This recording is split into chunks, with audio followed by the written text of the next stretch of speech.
I'm trying to figure out what's going on with this. I soldered it all together myself. I've gone over the soldering 3-4 times now to check it.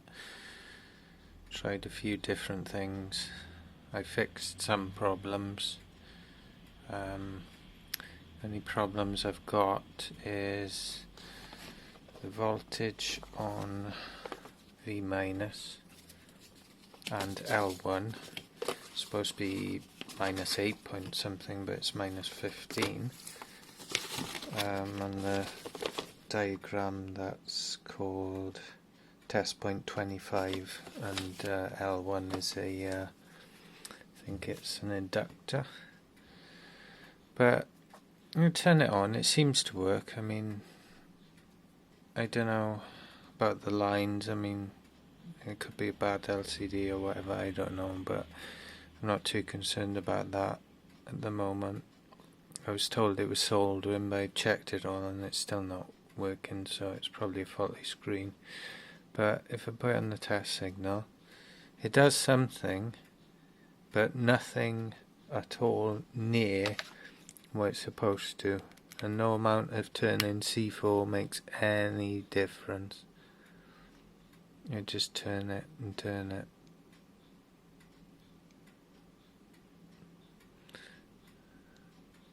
Yeah, see, it's I've set it to the right thing. The switches are supposed to be AC or DC, 0.1 V, and the bottom one is supposed to be X5. But yeah, no amount of turning of this makes any difference whatsoever. That's the end. But I don't know what's wrong with it.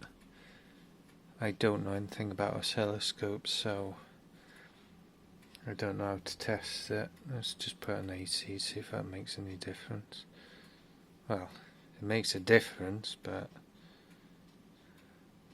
I don't know. Don't know what to make of it. Let's try adjust this again.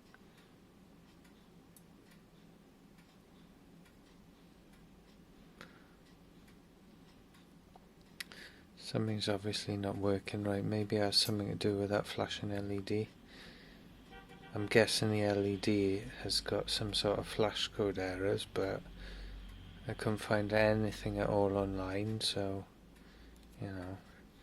But this thing just seems a bit random. Like if I change that, it does change obviously, but actually let's see what happens with that, because that's gone right down now. It's supposed to be, nah, it's not doing anything. But if I take it off, it's still noise or whatever on here, see. That's supposed to be a straight line, I think, but one, it's too high, and two, it's, well, it's not working right, is it? So anyone any idea what's going on with this thing?